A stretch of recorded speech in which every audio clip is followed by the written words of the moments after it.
I thought I had a bold mission to desuckify work. Then Maria DeLorenzis Reyes shows up and hits me with a devil went down to Georgia throwdown. Sit down in that chair right there and let me show you how it's done. Her mission? To change the world of work. Forever. Okay, I'm listening. How do we do that exactly? Maria has some thoughts.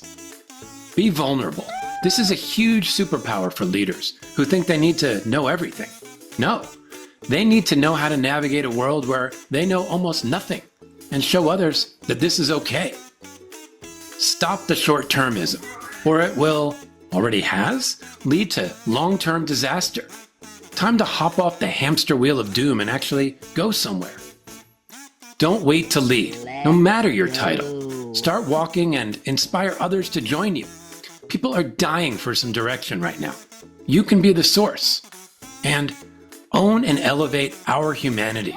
In the face of AI, we need to shift workplace cultures to nurture uniquely human capabilities. You know, the ones we've been ignoring for 100 years or so.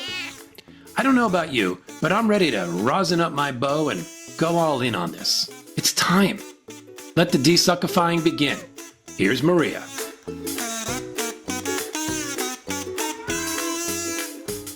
Maria DeLorenzis Reyes, welcome to the DesuckifyWork Podcast. Thank you. So happy to be here with you today. Happy to have you with us, and I'm excited to dive into all kinds of good stuff with you. But before we go too deep, I want to give you just a chance to say hello to everybody and introduce yourself and tell us a bit about, what do you do for work and how you came to be doing it. Okay. So thank you. I'm so happy to be here and join this conversation and have your listeners listen in on our desuckifying the work environment. I am from New Jersey. I am a business owner. I've owned my own training and consulting company for about 17 years. Mm-hmm. Came out of the corporate world, and the next question I usually get is what kind of training you do. I do all kinds of training in corporate, for corporate, and from small businesses to Fortune 500.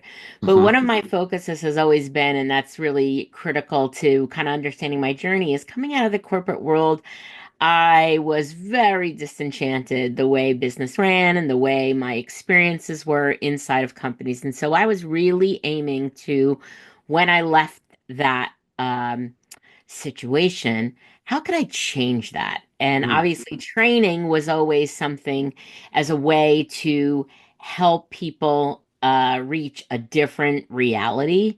Kind of the brand and company that I've evolved is always, of course, to be able to improve work environments, to thrive in all ways, that people are thriving, the company is thriving. And so what I've really settled into in the last, few years is really leaning into how do we lead in a better way? How do we create a work experience that people are looking for? I know as a worker, I looked for that and didn't find it. And how do we inspire more people to do that? And my mission is to change the world of work forever. The way we lead and the way we experience work. And I think you and I are very aligned on that. Absolutely. But that's the short story of how I came to where I am today. I like the story. I first want to just give a shout out to New Jersey because that's where I'm from as well. I grew up about 30 minutes outside of Manhattan in the suburbs in Jersey. Oh, that's kind of where I am. Okay. So we are sort of distant neighbors. Yes. But I obviously I align with your mission there. I mean, and I think, what I'm curious about is what gives you the confidence / hope that you can achieve that mission? So that's such a great question. I think that's a two-pronged answer. The first is that it really is what people want, right? Like we don't want to slave and go to work every day and have it be this de-energizing, draining, suck the life out of you experience. I mean, and I run a business, but I want that as well. Yeah. As not just an owner, but for my people, for my team. So I think people are thirsty for that.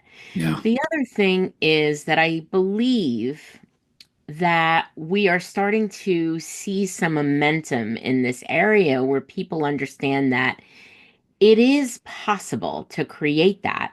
Mm-hmm.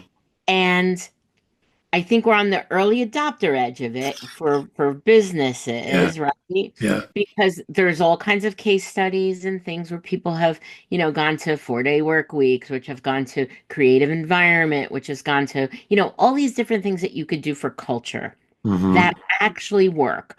Mm-hmm. People seem to think in the business world that it's like mutually exclusive, making money and having great culture. It's actually opposite. Right. Actually are so synergistic. And I think we're starting to get some traction in people believing that.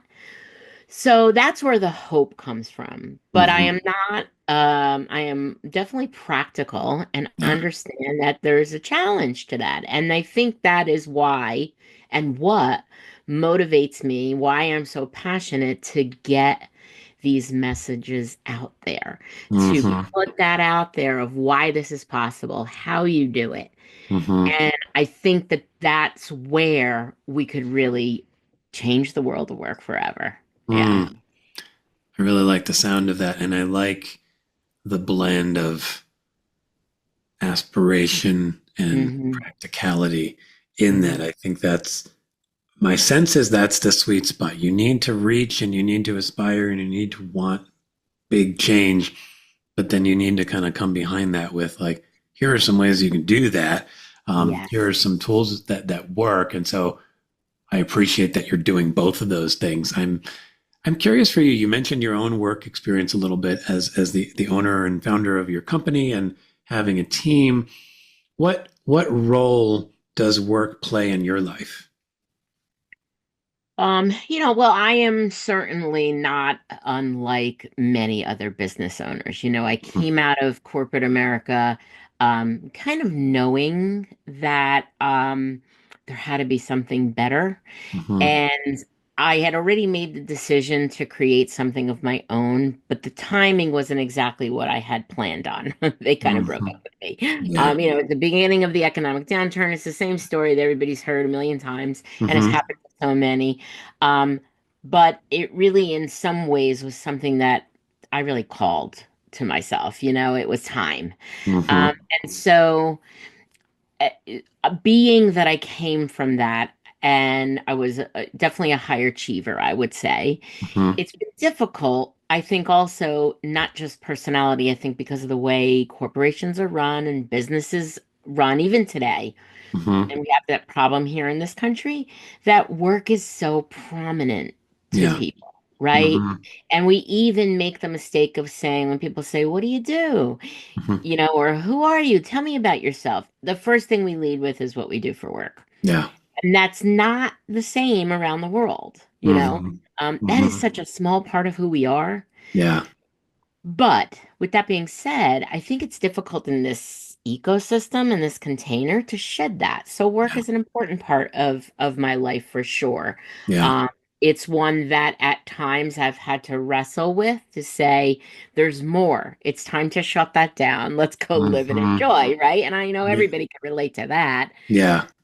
But it also, though, I think for me, is the passion of wanting to impact and have change Yeah. also plays into that dedication, that, Mm-hmm. grind, all of that, because I really am trying to make an impact Yeah. and impact change. So, Mm. work's an important part of my life, but I've also realized in the last, 5 years or so that we have to be able to have that balance and integration, and there could always be more done today, right? But Yes. there's times where I find that it's necessary to shut that down because I actually am better. We all are better. That's part of the Mm-hmm. culture too, right? Mm-hmm. Is like have this break, have this re-energizing time, have this quiet time, whatever it is, Yeah. so that you can come back to the table re-energized and ready to go. Mm. I really like that approach and that vision you're painting, and it's really hard to Hmm. to find that integration of all of the parts of ourselves and Oh, giving all yes. of the parts of ourselves the attention and the intention that they Mm-hmm. desire. And I think there is tension in that, right? Because Yes. particularly when you're passionate about something and you have these big, hairy missions that you want to achieve, like change the way we work, like Mm-hmm. forever, like that's a wonderful big goal, but it can also sort of trick us into thinking, I need to spend every waking hour doing that, right? Yeah. As Yeah. opposed to what you're recognizing and demonstrating, at least, in recent years, it sounds like where you actually are better at chasing that goal and that mission when you pay attention to all the parts of your life. Yeah, and I mean, I think 100%. And I Yeah. think that what you say, what I love is that there's tension there. Yes, definitely. And all Hmm. the parts. It's funny, we've probably read the same books. Because that's something that I'm coming to definitely embrace is that every part of us has a voice, Hmm.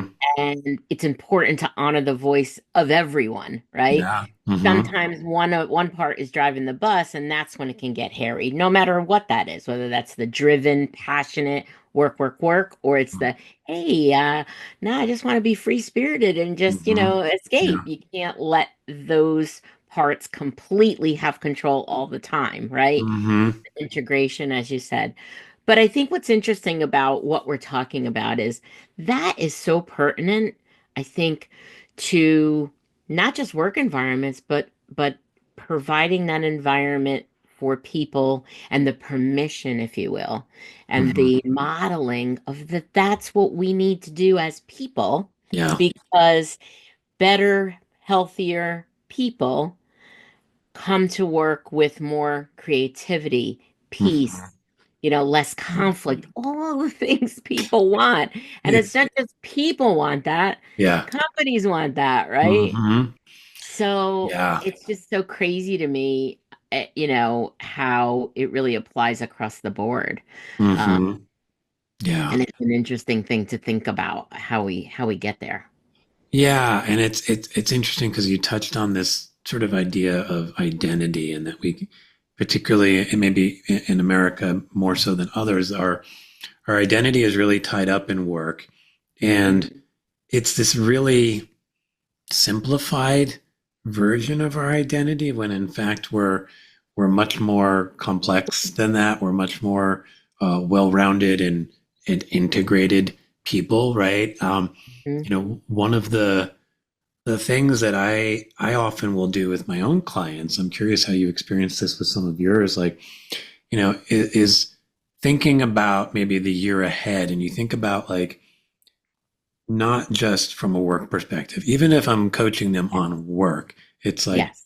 think about the various facets of who you are and the ways Mhm. you show up in your relationships, your friendships, the social sphere, work, maybe the financial part of your life, Mhm. the play part of your Mhm. life, hobbies, fun, Right. enjoyment, and really think about how your values connect and show up in all of those areas. And then build your life in accordance with Mhm. that. Now, Mhm. it's a great exercise. People do it, and we still obviously find our days where we're like, I'm all about work, or I just want to like go to the beach. Yeah. But you at least have a means of identifying the different parts of us. And what I wonder, one is, do you do anything like that with your clients? And then when it comes to identity, I'm really curious if there's a way of wrapping the whole of ourselves in a way so that when somebody says like, it's nice to meet you, tell me about yourself, that it's not the instinct to say I am an accountant or I'm a whatever, but there's some wrapper or some way of like going like, I'm this really complex being and I've got all these facets and I'm driven by this and this and this without sounding like a crazy person. Like I wonder if there's a Yeah. way to do that. No, that's a great question. And what comes to mind, and I'll share with you, is I think there is, and I've definitely experienced that myself and worked with the people that I work with and people that I am coaching or training or in my circle, in my client groups, my friends, Mm-hmm. try to share that is an experience that I went through myself, which really helped me to really understand what the passion was behind my work. Obviously, leadership and team building and culture was always a part of that in what I did. Yeah. Even in corporate, I was, senior management, and I just led differently. So I like proved kind of that it was like the thesis building, and I Mm-hmm. proved it and then went out and said this works and now I'm going to do that elsewhere and Yeah. come with me because I want everybody to do this. Yeah. um, but in understanding what a brand identity is, it was an exercise that I went through. It was kind of challenged me to think about what I believe. And so Mm-hmm. you mentioned values, right? And I think that's where you start. A lot of companies do that, core values and things. And obviously I've coached companies through that, helping them build that. Mm-hmm. But I also think that part of that exercise, even if you're doing it for brand, is you've got to know what your values are. Mm-hmm. And many times when it's done from a brand and from a company perspective, there's these words on a page that kind of sound great. Mm-hmm. They really aren't the lived values, Yeah. right? Mm-hmm. And so in that exercise and going through that, obviously it was set up in a way for us to identify our own values and Mm-hmm. what we believe. And I think as a person, what I came out on the other side of that was understanding what I was passionate about and what my purpose and what I was meant to do, which is, Yeah. you know, changing the world of work, right? Yeah. And leading in a different way and all Mm-hmm. of these things. So knowing that that's necessary, right? We have to do the work to identify that. It really energized this place of in meeting somebody, I'm Maria. Not I have a training and consulting company, which of Mm-hmm. course we practically always do say that, but Yeah. then here's what I believe. Let me tell you what I believe. I Yeah. believe that we can change the way we work forever, that corporate business structure is really broken, and that Mm-hmm. we can do it in a different way. Yeah. And that's my mission is to help other people do that. And then that becomes a whole different conversation. Yeah. I've even started to play with that a bit Yeah. when I meet people, because I follow what I call rebel leadership, which is basically, and I teach that, basically breaking the mold of, the leadership that's modeled, Mm-hmm. especially in our current climate, Yeah. in all places. And Mm-hmm. when I am meeting somebody and they're like, oh, what do you speak on at speaking engagements or speaking meetings and groups? I'm like, Mm-hmm. rebel leadership. Oh, like it's a whole different conversation. Yeah. And what read it in is really the values and the mission and the purpose of what I feel like I'm here to do. Mm. So I know that was a long answer, Mm. but I think Good. that is the what leads you to that is not just leading with it's so routine here in this country to say, what do you do? Yeah. I do this. Again, that's that small part of it. So I Mm-hmm. think it's more of in in that answer, weaving in what you believe and what the purpose is behind your work. That's Mm. what I think. I really Because like I that. think that opens up really more about who you are rather than what Yeah. you do.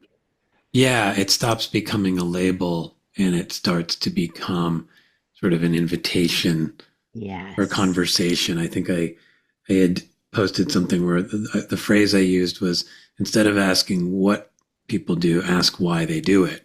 Yeah, And that's a good way to and rephrase it. Uh-huh. because then, yeah, I think it invites all the things you're talking about. Like, what do Yeah. we believe? What do we value? What do we care about?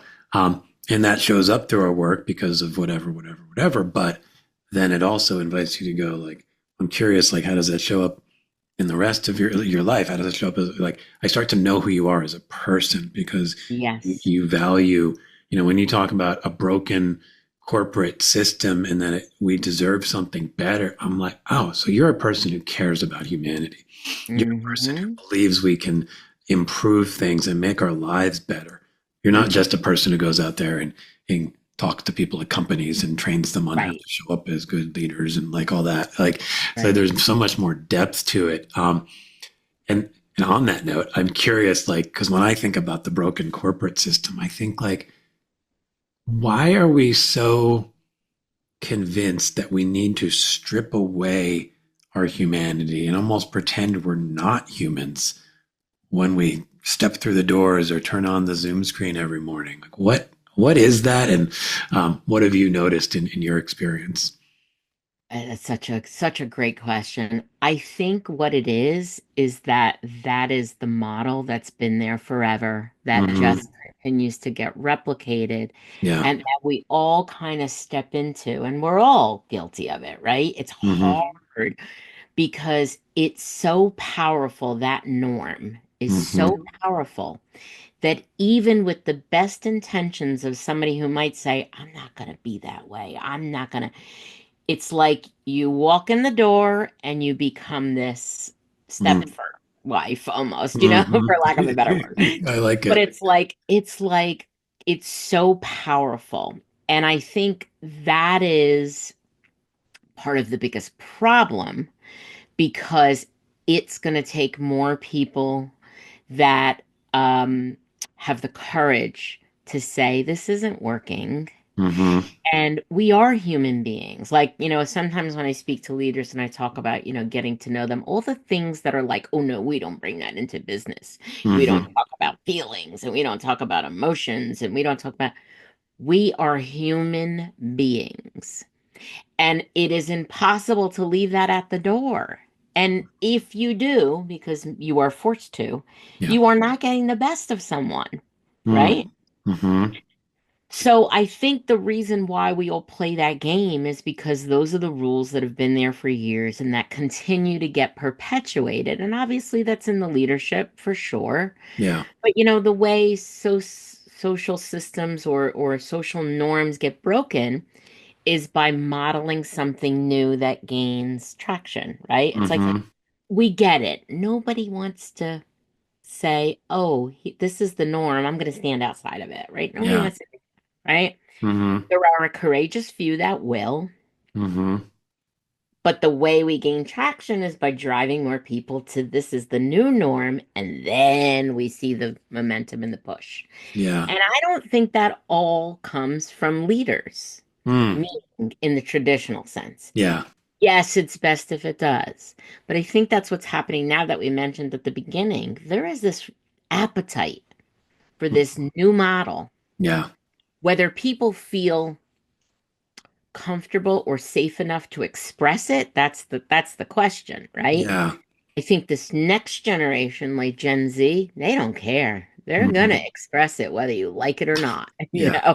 Uh-huh. I think the millennials are kind of still like, I don't know, I don't want that, but and then Hmm. Gen Xers like myself, like we used to just, well, we'll just suck it up and Yeah. okay, this is the way it Yeah. is, right? Work hard and then we'll party hard. Yeah. But Yeah. but I think that that is the programming, if you will, and Yeah. the mold that we all as much as we fight it fall into.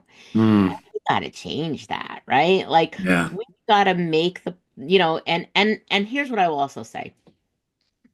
Company that I worked for or worked with, I should say, it was a sister company years ago.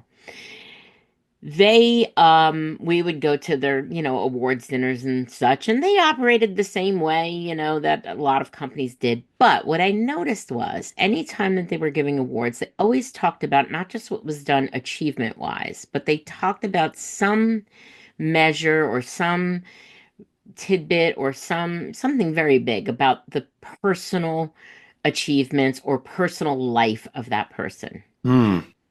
And it, as you were saying earlier, gave a real flavor of wow, like Hmm. this guy's just not the top sales guy. Right. He ran marathons and he's got, children, he coaches his football and, just all of those things. They would really do a really good job of bringing that in where, not so much in the big corporation and Hmm. the corporate owner companies didn't necessarily do that. Yeah.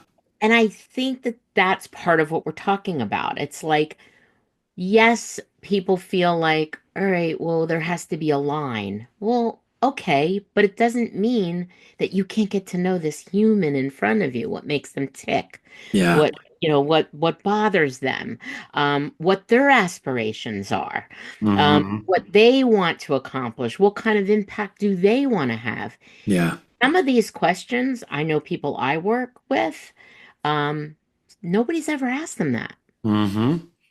Oh, yeah. I mean, So, it's amazing when you say that, right? Because I know that at times I've not been asked that, and at times I've not asked that. And I realize, like, when you realize that, it's sort of stunning in a way, because as mhm, you describe it, it's like that's actually where the opportunity for growth and change comes from. yeah. Is, you know, the system is what it is, right? And we show up and we have a job description and we start doing the thing, and like that works, enough. Like things Mhm. get done, but it's the same things that are getting done over and over again. And the only way to open the door to new things, at least as I hear it, is like, what else are you capable of? What else do you know? What else do you believe? Um, Mhm. you know, and that is not simply just from a work perspective, but like knowing that somebody runs marathons tells me something about that person. And then Yeah. I start to wonder, like, okay, this person has a, a grit that maybe I wasn't aware of. And where else might that show up? And then somebody talks about coaching their kids, and it's like, oh, I wasn't really seeing this person as a potential leader, and now I am, because Mhm. obviously coaching kids takes a certain leadership level of character that doesn't. And then once you start to open that door, then it's like, I know how to do this thing. People are starting to volunteer, like, Yes.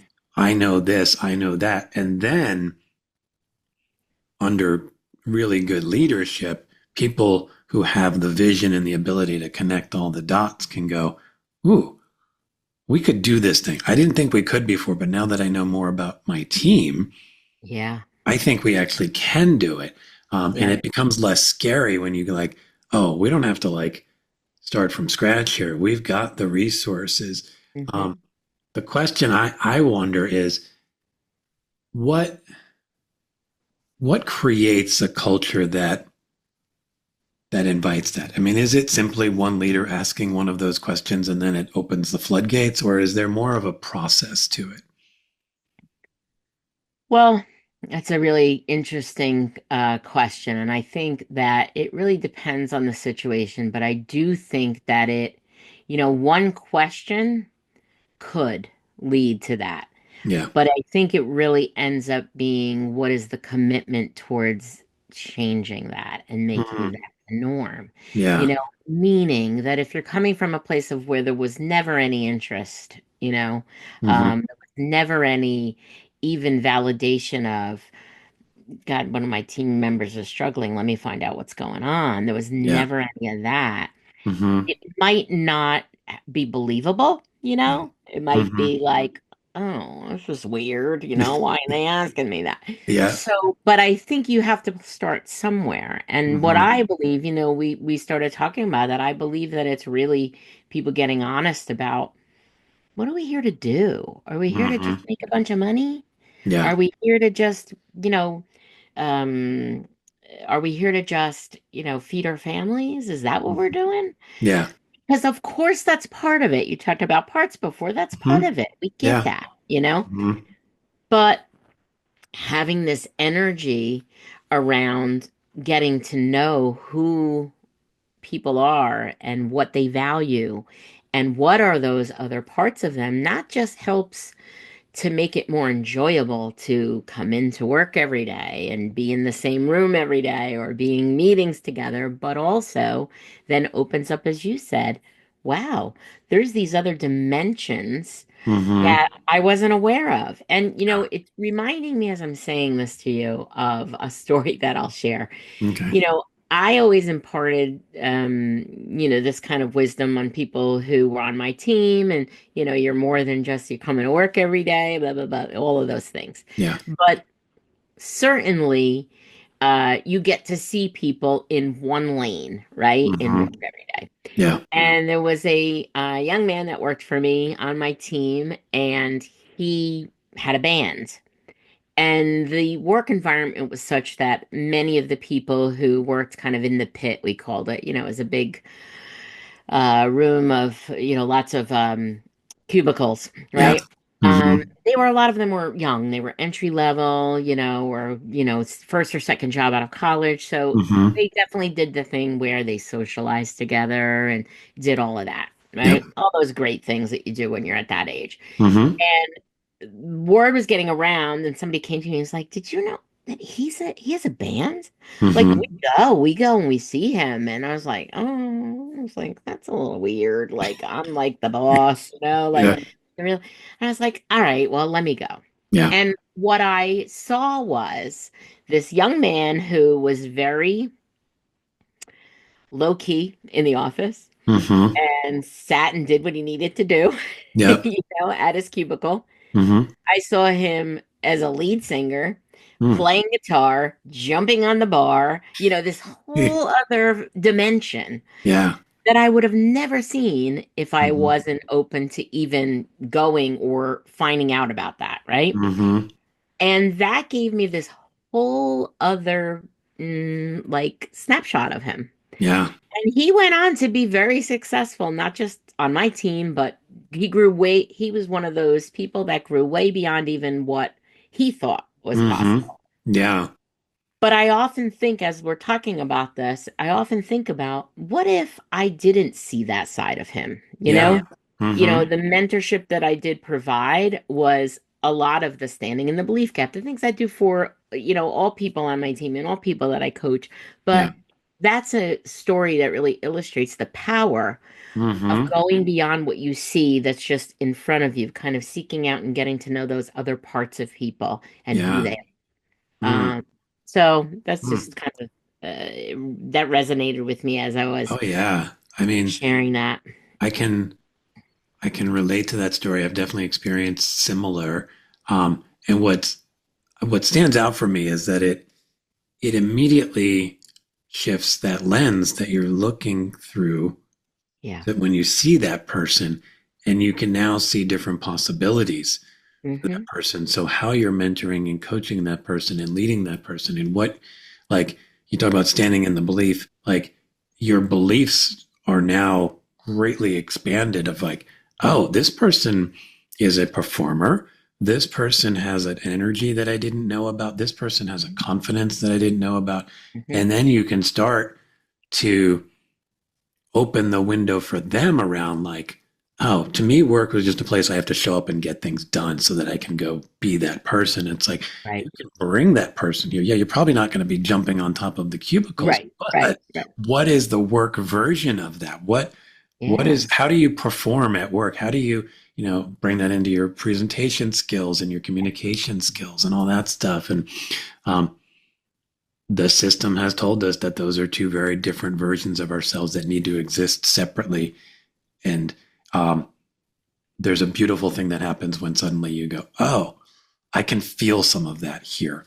I can be Yeah. that. And what's interesting too is that, like, it also, as a, leader, Mm-hmm. and mentor to somebody, it also gives you this information, if you will, right? That Mm-hmm. can help you. And definitely in this case, it did, because now you know that person beyond what they're presenting themselves to. And when things are challenging, or there Mm-hmm. is a task at hand, that they need to get through, or whatever it is, you can call on, hey, when you're on stage, right? Nothing scares you. That's what we need to bring to Mm-hmm. this, or Yeah. whatever, the Mm-hmm. confidence or something, because that lags, right? And in leading Yeah. people, confidence many times lags. Maybe sometimes that's the thing that's lacking, in for whatever reason in the performance, Mm-hmm. or their ability to do a certain thing. And it gives you this other information that you can then assert to Yeah. help them reach the potential that they have, but they might Mm-hmm. not believe in that moment. And you can assist them from a coaching perspective of Yeah. accessing those strengths that they do have within them. But Mm. without that information, that's hard to do. Yeah. Yeah. I mean, you're basically, it's invisible to you. Hmm. Yeah.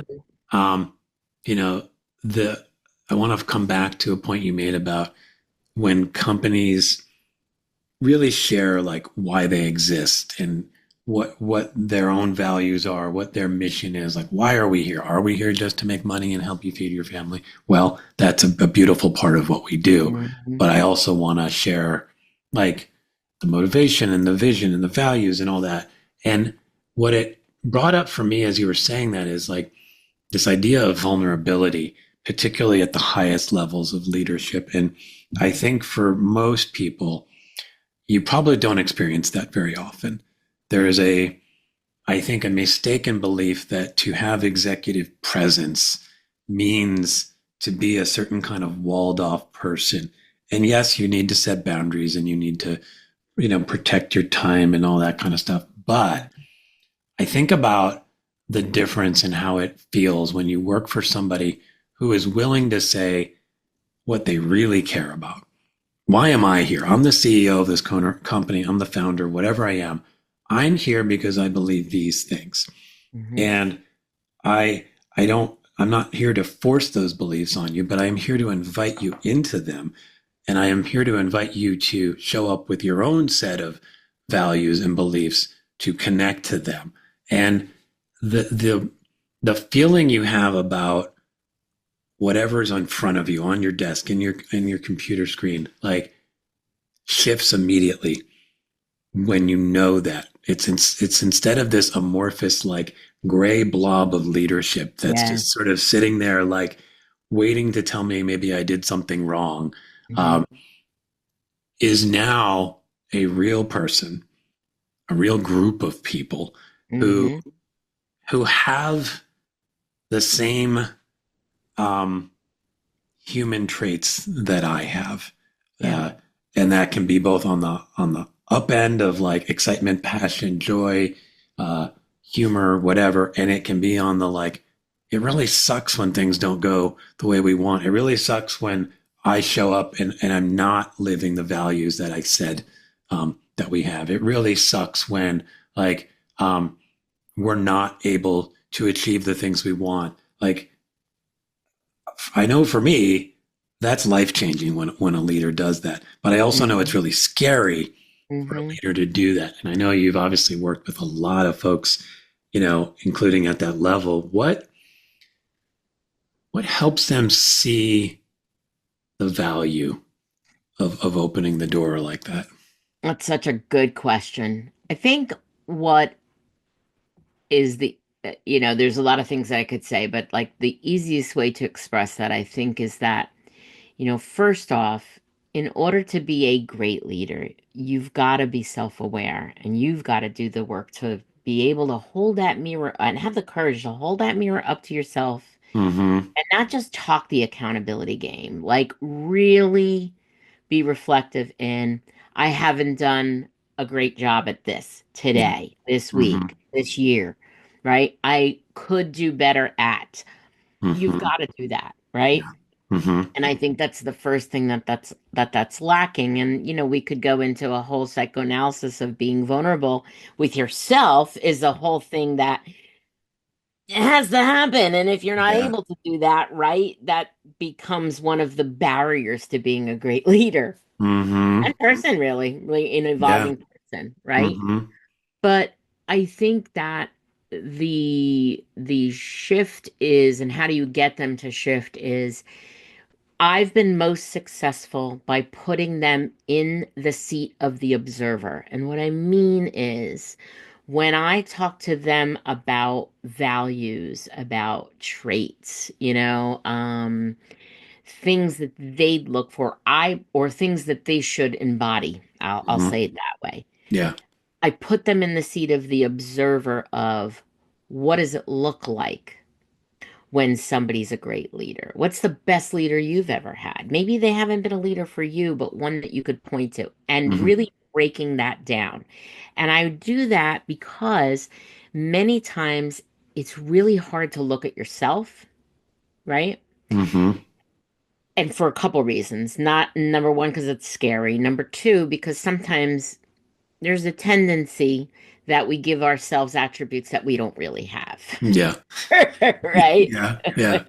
Okay. So by putting somebody in the seat of an observer and say, what's the best leader? What do they look, what does that look like? What does that feel like? And this Mhm. discussion about that. And sometimes, people kind of aren't really like succinct on what they're talking about. Be charismatic. No, no, no, no, no, no, no. It's not really charismatic. It's Yeah. the ability to connect with someone, right? The Hmm. ability to connect. And we talk about that. And once they understand what that looks like, then I do a little shift on them and say, okay, now these are your words. Now your job is to hold the mirror back on yourself and ask yourself if you embody those traits, those values. Mm. And it's a two-part kind of exercise because sometimes people go, of course I do. Yeah. Okay, now let's articulate how. Hmm. So you're accountable?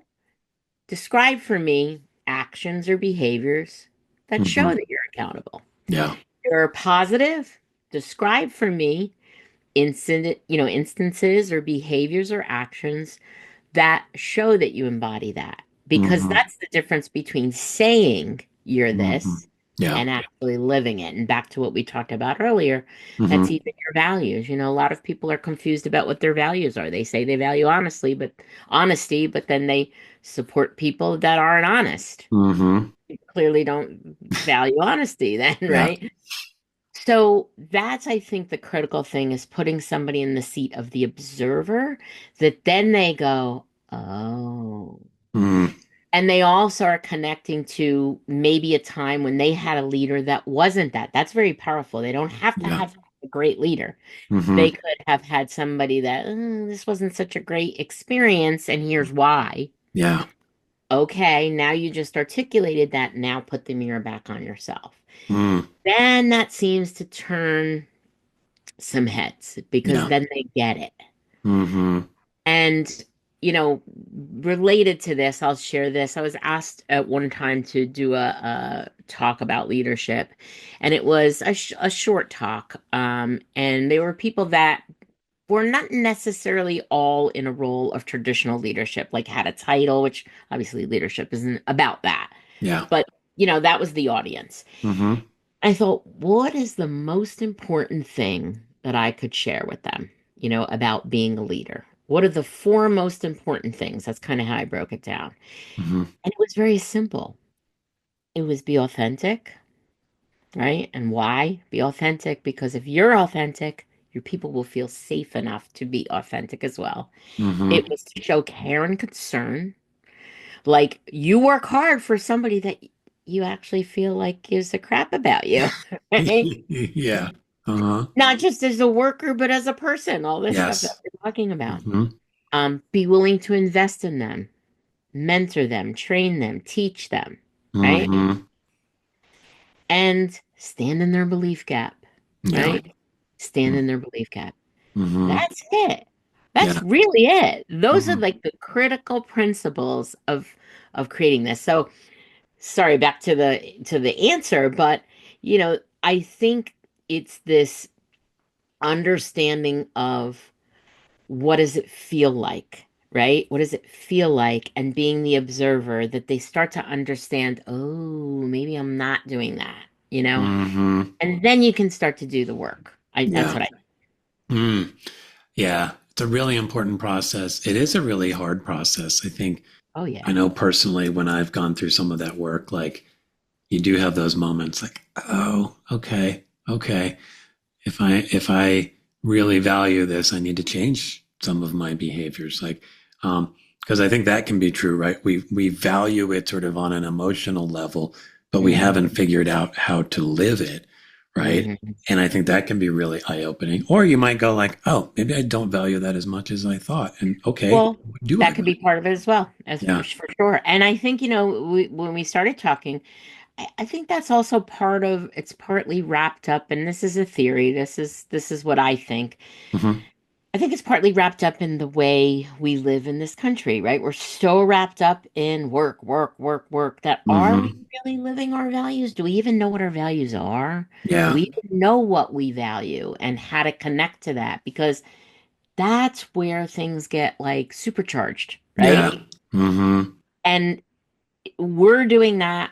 And then we're creating an environment where that's normalized, where that's supported, where that's safe to do that. It's Hmm. a whole nother game.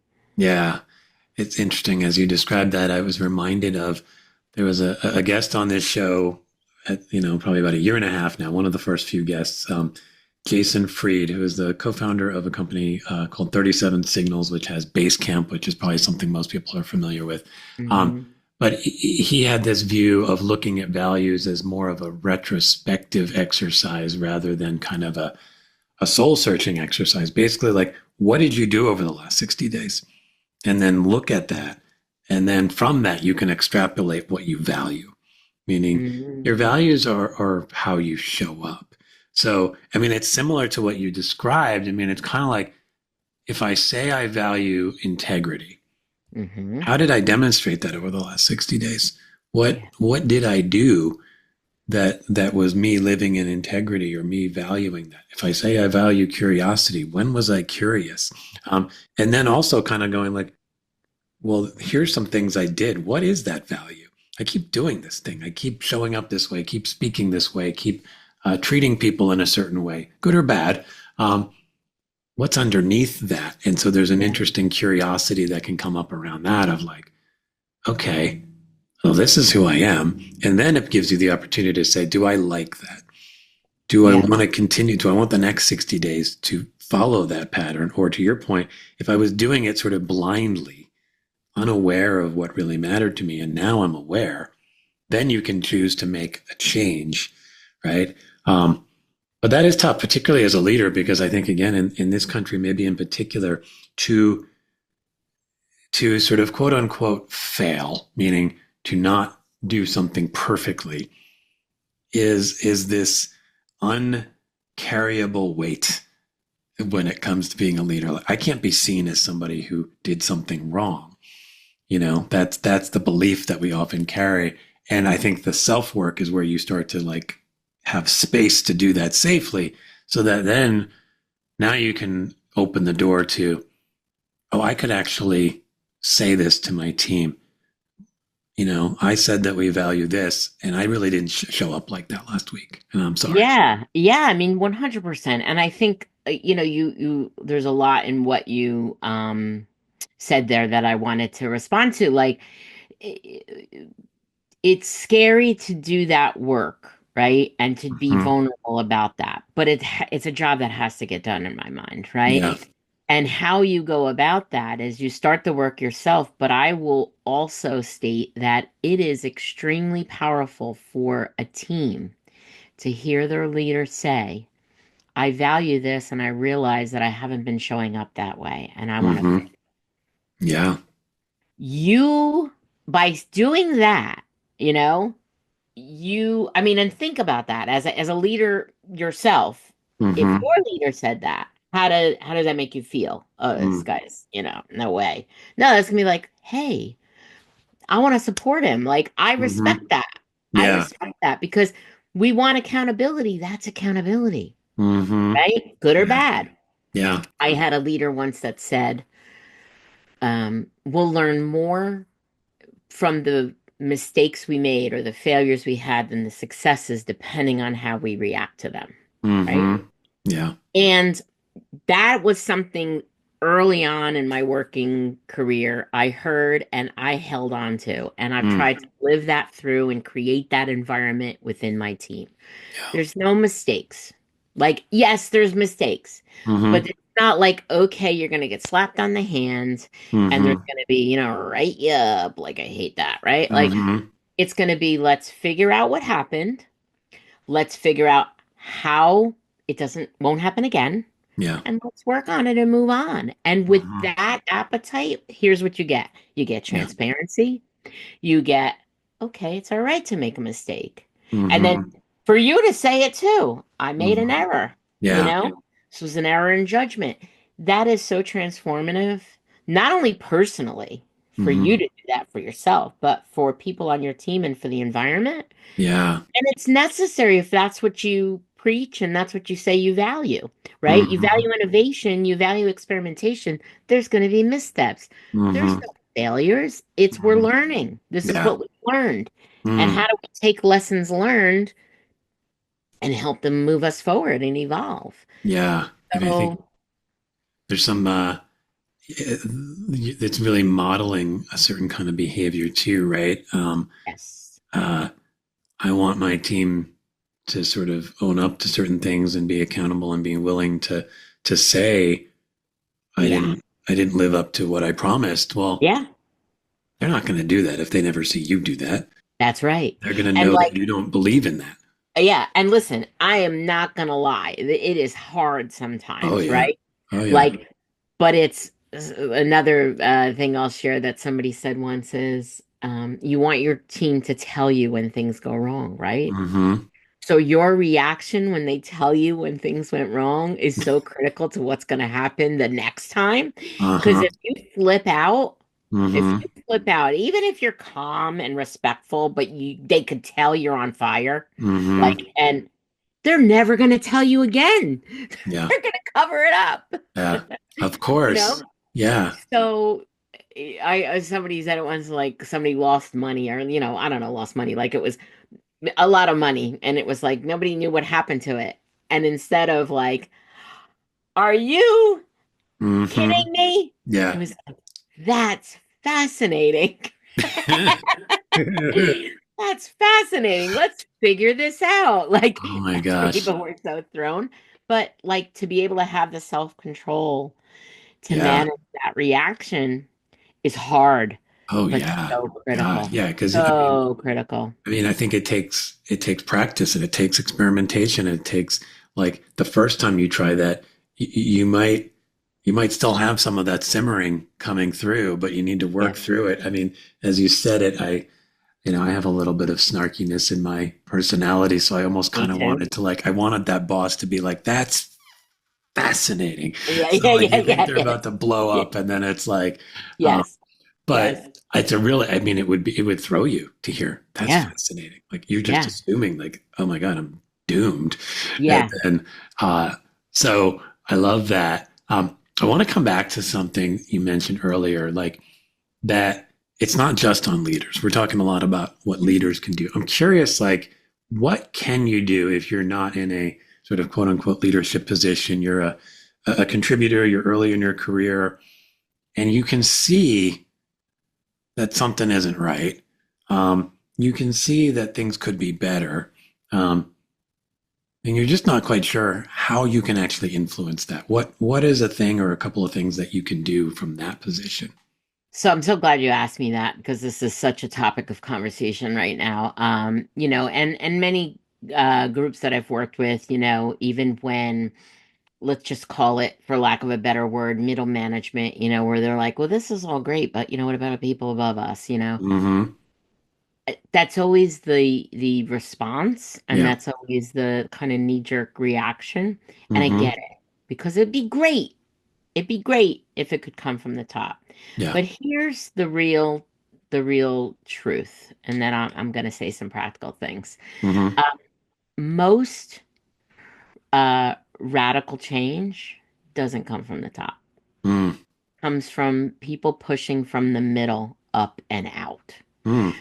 And so I think that it's the belief of that, right? The belief of that, even looking to even what's happening in our world right now, you know? Mm-hmm. Yeah. Um, that's where the power and the momentum is. And so as a person who doesn't have a traditional position, with power, I'd say don't ask for permission.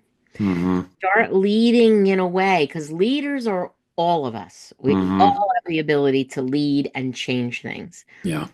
Four things I talked about, right? Being authentic and providing a place where people can be. Be that person in your Mm. circles. Yeah. and let that start to change and be the norm in the smaller circles to push out. Be supportive, show care and concern, Mm-hmm. and stand in somebody's belief gap. Be willing to invest someone on your team. Drop the competition. It's Mm-hmm. collaboration that's going to get us further, right? Yeah. No, Mm-hmm. that's hard in that container, but when people start um believing that and being, in that seeking that as their goal, Mm-hmm. being a part of that, it starts to change what people are doing and how they Yeah. feel about one another and their team and all of those different things. Yeah. That starts to have some power and momentum because the dynamic will change. Somebody said something interesting to me once, and he said, how did he put it? He said, it takes two people to argue, and the second one is at fault. Mm. And we were talking about, how do you change something if you can't impact somebody else to change? Yeah. Well, you can change. Mm-hmm. And if you change, that has an impact on changing the dynamic, Yeah. right? And Mm-hmm. in this scenario, it's like, okay, if I'm not taking the bait when somebody's trying to argue, who are they arguing with? Mm-hmm. Nobody.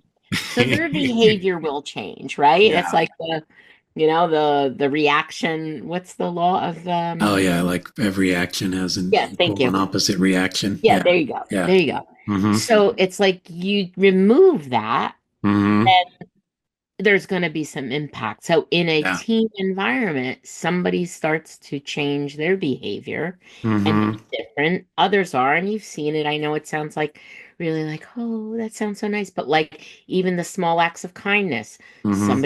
small act of kindness, then it grows, it has a ripple effect, and Yeah. it's to impact and starts to push out and starts Mm-hmm. to change things. And so Yeah. I think that's my best advice, and I've seen it happen. And I've Yeah. seen it happen, not just in work environments, but in communities and Yeah. group And people, families. Yeah. families. Mm-hmm.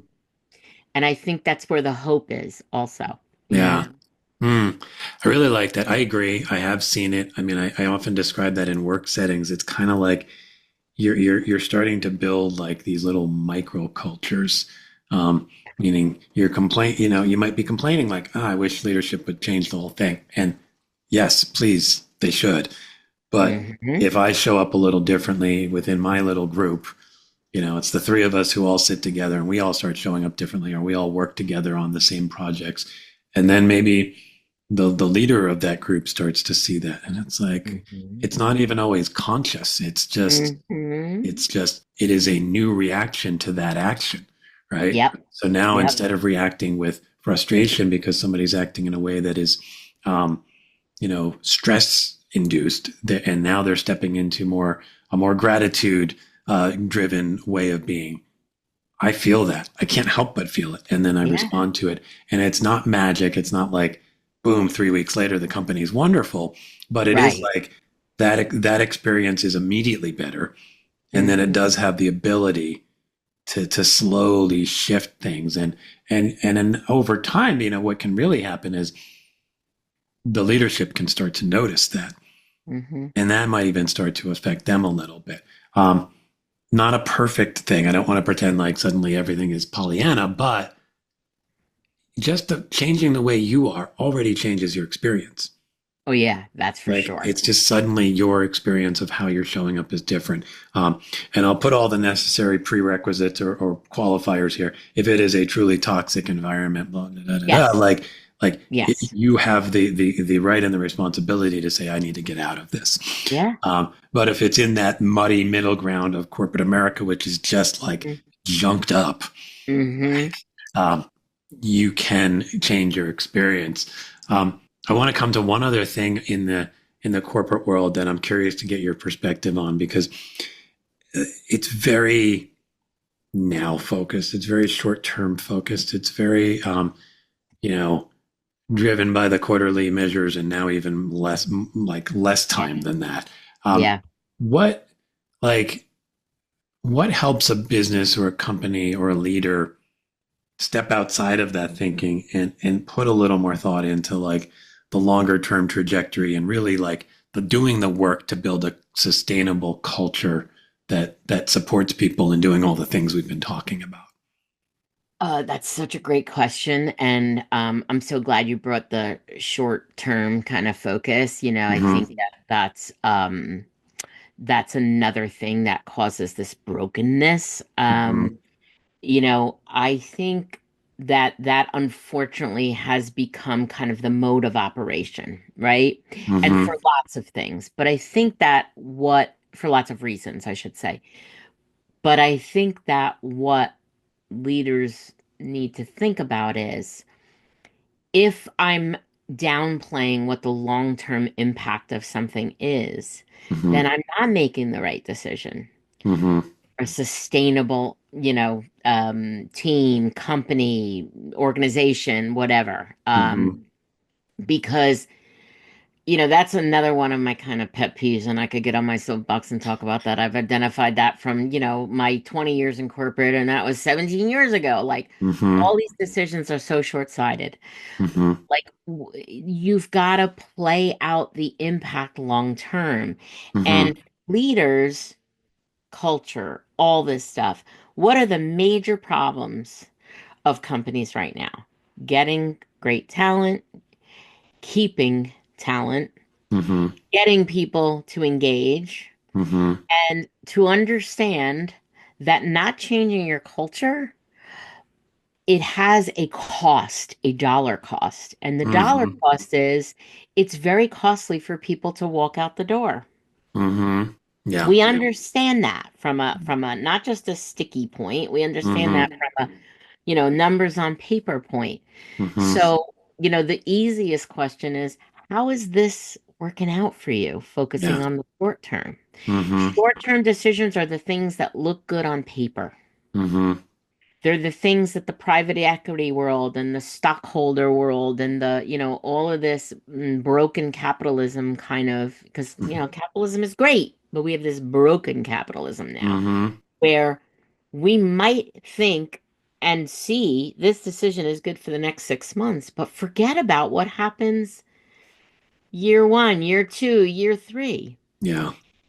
And any decision maker would look at that and say, it's not really a good decision if you haven't thought about the long-term impacts. Yeah. Yes, it needs to be kind of a cost, risk benefit kind of assessment, but Mm-hmm. you can't just say this looks good today and forget about what will happen if, Yeah. and play those things out. Mm-hmm. So, how's that working out for you? That's like, Mm-hmm. Mm-hmm. and something that not really related in terms of the exact scenario, but I think this illustrates kind of the gap here. Company that I worked with, they were, there's a lot of these decisions that are made and they come down to cost because they look good on paper, right? Yep. Metrics, ROI, all of those things, Mm-hmm. cutting costs and blah, blah, blah. Yeah. And they were a manufacturing company and they had some old equipment. And long story short, what was happening was the staff was really stressed. And when we really broke this down and working with them, the machinery had these guides. They created these like laminates, if you will. Mm-hmm. And the material was needing to be like hand fed on the machine because these guides were broken. Ah. And they discussed this. And I was like, okay, why aren't we purchasing the new guides? Well, Mm-hmm. they're $50,000. Okay. So let me ask, what's the impact of that? Well, we have a lot of material that customers won't accept because the edges are frayed or the quality's bad or this and that. Really? So you have people returning or refusing delivery? Yes. What's your cost of returned goods last year? Mm-hmm. $2 million. $2 million, right? So why I say that example, I use that example a lot, is because it's real clear how the short-term benefit of not spending Mm-hmm. $50,000 Yeah. impacted them long term, Yeah. right? Mm-hmm. And you could name a million other scenarios for that. I do this all the time. I don't want to spend the money today in Hmm. hiring this person that's going to cost me XYZ. Right. Okay. Well, then you get somebody less qualified, and then the Yeah. what's the impact of that, right? Yeah. Or I don't want to buy this system because it costs too much money, right? Hmm. God. Okay, but what about what's the cost of not doing it? Right? Yeah. So again, how's that working out for you? You know? I love that question. And I love the what's it costing you not to do this? In some ways, it almost feels like not maybe necessarily the answer, but a big part of the answer to the broken capitalism problem. Our brains, I think, are so good at noticing the thing right in front of us, the cost right in front of us. It Mm-hmm. cost me $100,000 to hire that person, 50,000 to buy that Yep. guide. It's going to cost me whatever. And yet, because it's not, there's like a couple of steps involved to get the answer to what it will cost me to not do the thing. Mm-hmm. We just don't do it. Yep. Our brain is just like conserving energy or whatever. And so putting that as a tool for people, whenever you're considering a cost, consider the flip side. What is the Yeah. not cost? Yeah. You know? Yeah. And then you can make, and maybe sometimes the cost is too much. That's okay. Then you That's know right. But at least that you have an informed now you, decision.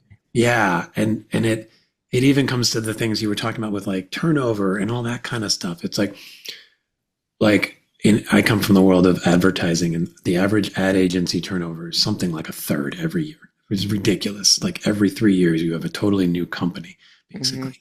And on some level, I think, well, I guess people are just okay with that. But what I think is really going on is they've never sat down and go, what does it cost me to hire a completely new staff every 3 years?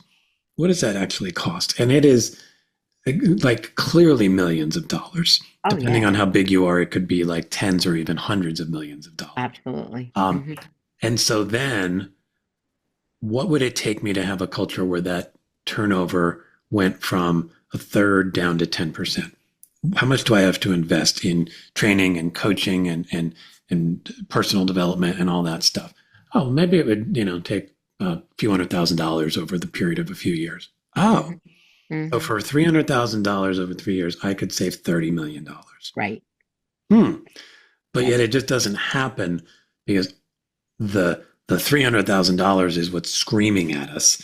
Correct. And the other thing is just like, it's almost like we can't accept that reality. So our brain just says, I don't want to see, like kind of like a little kid. Like, Yeah, I mean, blah, blah. I don't think you're wrong. I think Yeah. that's a lot of it, but I also think, we talk about this ecosystem, right? In all of the ways, the things that are modeled and the way Yeah. things, kind of work. We have that issue Mhm. where, so, like layoffs, mass layoffs were never a routine thing that Right. happened. Hmm. That wasn't in the 70s. It just didn't, before the 80s, didn't exist. Yeah. It was something catastrophic happened. Hmm. And now we've gotten into this climate that, like I'll talk to friends who are still in the corporate world. Oh, we had reductions today. And I was like, yeah, what's going on? Oh, we can't afford it. And then I'm like, close your mouth, Maria, close your mouth. Because, like, it's not that you can't afford it. It's Right. that was the short-term decision to reduce costs at that moment without understanding long-term impact, right? Like Hmm. all the things you even can't put on paper. What does that do when you reduce staff? It Yeah. puts a burden on the rest of them. People Hmm. think, oh, this woman worked here for 26 years. That's going to happen to me. Like, these are real things that do Hmm. end up having impact, Yeah. right? And Hmm. that metric I gave you earlier, like, it's 50% of people, over 50% of people who leave a job say it's because they felt like they didn't belong, right? And Yeah. I know this is like attack on belonging now, right? But it's like Hmm. that's talking about all the things we've discussed today. Yeah. Being vulnerable, being authentic, feeling safe, feeling Hmm. like you don't have to be this Stepford wife. You Yeah. can be yourself and all these Hmm. different things. Yeah. 50%, that's half of the workforce Yeah. That's crazy. of untapped potential. Right. And talk about the cost. I'm a business owner. I also ran, big departments. When Mhm. you don't, when you lose somebody, not only is it the cost to rehire and all of that stuff, it's all these other things. Not Yeah. having somebody for that period of time. God, they just Mhm. walked out the door. They were just good. I just got them to the point where they were good. Like all Yeah. of these things that have costs, as you said, Hmm. it's Yeah. just not looked at in the same way. It's like this knee-jerk reaction Yeah. because that's the ecosystem. Hmm. Yeah. And as you said, that the word that came up for me is there's a loss of trust too, right? Like I Yes. work with your team on something all the time, and then like two of your key members walk out because they didn't feel they belonged or whatever. Like I don't know that I have the same trust in your team to get things done because it was Steve and Lucy who were doing that Yes. stuff. That was the team, right? Yes. And so now, two new people show up, and it's nothing against them, but like it takes time as human beings to sort of 100. develop that trust and to kind of like, and so it like gums up the whole works. And I don't know how you fully quantify that, but I bet you there's a way to quantify it enough to go like, that had a real cost. And um, and it's actually not that expensive to find ways to help people feel like they belong. It's what you've talked about. It's being vulnerable enough to share like the information of like who you are as a leader, why you care, what do we care about as a team, as a company, as an organization. And now I invite you to show up with all of you and your values and what you care about. And let's connect those dots. How can Yeah. your love of creativity help us achieve this goal? How can your ability to like really streamline processes and you kind of geek out on that stuff? How does that help us get, some of our work out the door quicker, whatever it is? Like Right. it's not hard, but it's harder than looking at a price tag and saying, nope. Yeah. And I mean, all of what you said is absolutely true. And, you mentioned that earlier and it was so well. You just articulated it again. It's like, it's also what's happening we could lament about the differences between generations, right? But Yeah. let's face it, millennials and Gen Z is the future workforce. That's, Yeah. that's, that's what's coming in. Yeah. So you've got to be able to shift your focus on what they are looking for. You, Hmm. you have to. Yeah. What are they looking for? They're looking for engagement. They want to be part of something bigger and connect at a deeper level to the work that's being done. The Yep. only way you're going to do that is by sharing your values, being vulnerable, creating this environment where they could feel like they're part of something, right? Hmm. Everybody talks about we came out of the pandemic, people want community. Hmm. People want community in work. Yeah. Want that. Hmm. They Of spend course. most of their time there, Yeah. Yeah.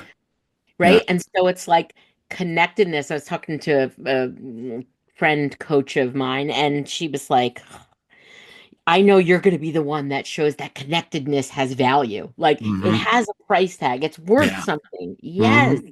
Because without that, then they're just coming to work every day, like, okay, let me Hmm. just like get to the end of five or whatever, and Yeah. get out of here. And that's not what we want because that's not working out well. No, no. And that whole idea, it feels sort of robotic almost to show up that way. And Yeah. it makes me, wonder as you look to the sort of the future of work and obviously things like AI and just increased Hmm. technological influence on our work. What, how do you see us retaining and hopefully continuing to expand our humanity in the workplace as all of this new technology shows up?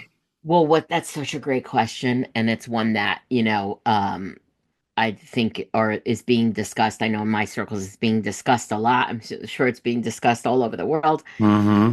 But one of the things that has come out of any of the conversations and the explorations and kind of research that I've done is that in this time of AI, listen, AI is definitely going to impact the way we work. Hmm. Is it going to replace humans completely? No. But what's going to be valued is the stuff that AI and robots can't do, which Hmm. is the connection and the Hmm. creativity Yeah. and the innovation, like the true organic creativity and innovation in Mm-hmm. problem solving, in connecting with others, and creating those synergies between Mm-hmm. people. Yeah. That's what's going to be valued. Mm. So to me, it seems so clear why we need to change this also, right? Yeah. For this Hmm. reason. Hmm. Because you are not going to be able to replicate that from a bot or Yeah. a robot. You're just Hmm. not. Yeah. And so, are we going to work better, faster, smarter? Yes. But won't it be great if we could all be leaning into those human traits that we have that make us who we are, that Hmm. energize the work and help elevate the technology, right? Hmm. Yeah. Not say, oh, this isn't going to happen, or let's Hmm. totally rely on this, which Yeah. that's not a world I want to live in, Yeah. where we only rely on AI. But Hmm. how do we create this dynamic that has the best of both worlds and put them together? Well, we really Yeah. do have to change the playbook then of what we're Hmm. doing right now. Yeah. I love that perspective. And I think I think it's right. I think we're only going to thrive in this new world better if we are connecting to who we are and truly valuing who we are. And, maybe AI lets us see that more clearly. Like, what do we really value as humans? And how can AI support that? And where can AI not play a role in that? And then we tap into all of the stuff you've talked about, our creativity and our ability to connect, which I think that just feels like the word for like the next decade that I think we should all focus on is connection. And how do Hmm. we, like, in the midst of everything, Hmm. how do we continue to increase and enhance our ability to connect with each other as humans? Yeah. It feels like the imperative that's in Yeah. front of us right now. Yeah. Yeah. And the other thing that I wanted to mention, and I forgot to bring it up earlier, is that when you talked about the mistrust, right, of team Hmm. people, members leaving and all that, another thing Yeah. that came to mind, we were talking about millennials and Mhm. particularly millennials, but maybe some Gen Z as well. They also have seen that their parents kind of got screwed, Yeah. right? Like they lost their jobs. There's no loyalty, this and that. They watch that. They Hmm. watch that happen.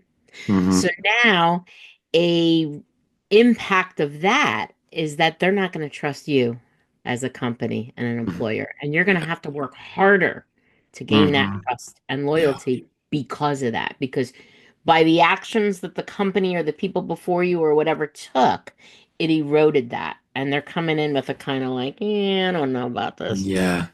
So Yeah. like to not acknowledge that and do proactive work to help improve that, I think is just stupid. Like it's just Yeah. stupid because, I agree. you know, It's self-defeating. Yeah. yeah, self-did. Yeah. That's a great way to put it. Yeah. Yeah. But I think I like the word stupid better. Yeah. It really is just stupid. So I know we've talked a lot, and I've given you a chance to answer a bunch of different questions, and I want to give you a chance now to turn one towards our audience. If you could ask them one question, what would it be? I think I would love to know um, what they think is the one thing that could be done that could have a major impact. And if they, agree with some of the things we've been talking about. I Hmm. would love to know that. Yeah, I would love to know that too. I think you'll get a pretty wide range of answers, right? Hmm. Well, I will definitely put that out to people. I want people to engage on that. Um, you've kind of answered this next question a bit already, but I'm curious if we can kind of pull it together. If you could wave a magic wand and create a fully desuckified world of work, what does that world look like? The word that's coming to mind first off is just joy and connection, right? We Hmm. said connection is important, but joy, right? Like, Yeah.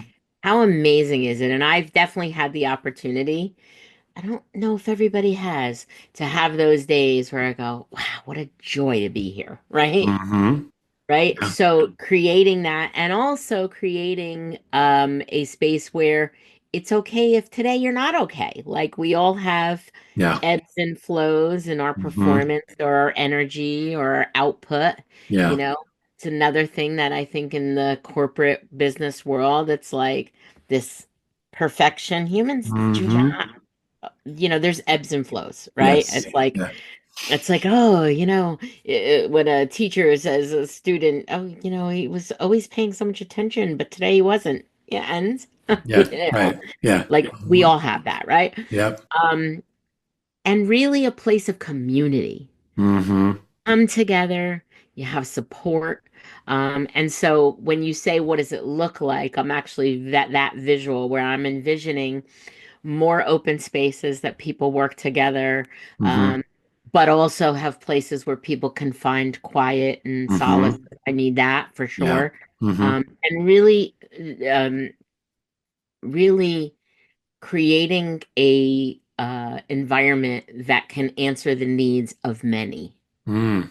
not Mm-hmm. this cookie cutter kind of Yeah. thing. Mm. That's what I think.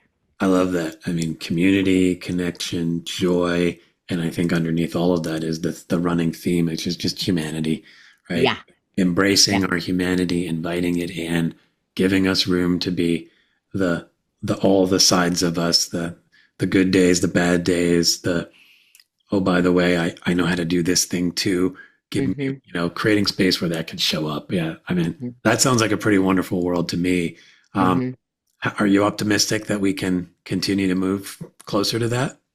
I have hope. Yeah. I have hope, but I do think, as I said at the beginning of this, it's a lift, Yeah. and I think the more of us that are a part of, speaking the truth in that and bringing power and momentum to it, the closer we might be to actually attaining it. Yeah. Mm. So Yeah. As you say that, and some of what you said before, I think one of the reasons that I do what I'm doing in this space is because I have experienced the joy of yes, me when it's too. great. Yep, And I've also obviously experienced the misery of when it truly same. sucks. And it's not like those are out of our ability to influence. There are things that happen that make it joyful, and there are choices that are made that create a situation where it is more miserable. And Mhm. so we all have it within our power. And so to me, it's like if you've tasted that joy a little bit, then come on, just come on board, Mhm. because that's what's needed to achieve your mission, my mission, this general mission of bringing more humanity, making the world of work uh, better, more joyful, more meaningful. Mhm. And I think everybody who's experienced even a taste of that joy knows at least one of the ingredients that we need to make it happen. And if you Agreed. haven't experienced that, then I sort of invite you to kind of talk to those who have and start to like Mhm. open your eyes and realize, oh, it can be possible. And What's I may even possible? have the ability to impact it in my own little world. But if I need to get out, then I need to get out and I need to find a Yeah. place that's going to be more receptive to that. Yeah, 100%. I love that. Hmm. So I always like to have a little fun before we wrap up the show. And if you listen to my show, you hear sound effects. I do a lot of cat sounds, but other folks have done all kinds of different sounds and building this growing library of desuckified sound effects. So, Maria, I invite you to add to our library. Do you have a sound you'd like to share? So I thought a lot about this, and Mhm. tell me if there's parameters of it being good or bad, or it's just open. Anything you want. Okay. So mine is going to have a sound effect, but it's going to be word based. Okay. Let's go. I love that. I mean, it feels very appropriate coming off of what we just talked about. Like Yes. you want a piece of this the mission to make work suck less, to make work better for everyone forever. Yes. Like, Yes.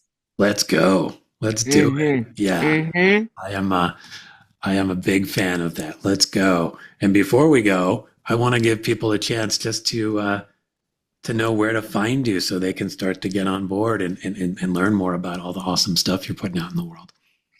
Yeah, I mean, they can connect with me on social. I'm obviously on LinkedIn as well as on Instagram. I am the Maria DR on Instagram, as Hmm. well as my website, mariadr.com. Okay. All those different places give them lots of options to connect with me, find out more Hmm. about me, Yeah. and yeah, and kind of see what that's all about. You mentioned you had a podcast as well. What's the name of your I podcast? do. Name of my podcast is Finding the Upside with Mm. Maria DeLorenzis Reyes. And we Mm. talk about all types of things that go from professional to business to personal mindset. So Mm. I would love your audience to take a listen and see if Oh it yeah. serves them. I will, I invite everybody to please check that out. I'll put all of this stuff in the show notes so people can find it all nice and easily.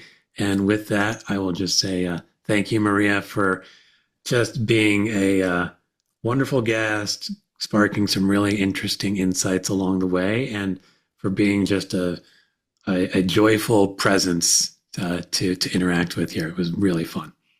Thank you, TJ, as well. I feel the same. It was a great time spending with you, and I love your energy Awesome. and sharing our similar like-mindedness. I appreciate that. All right, Maria, we'll talk soon. Bye bye. Okay, talk to you soon. Bye bye. Thanks, everyone, for tuning in to the Desuckify Work Podcast. And a huge thanks to Maria for bringing bold thinking to the show. You can follow Maria on LinkedIn and on Instagram at @TheMariaDR. And check out her site at mariadr.com, where you can learn more about her life-changing work and her awesome podcast. If you enjoyed the conversation and would like to dive deep into some of your own challenges at work, I invite you to schedule a free half-hour discovery session where we can explore new desuckified possibilities for your future. Bye, everyone.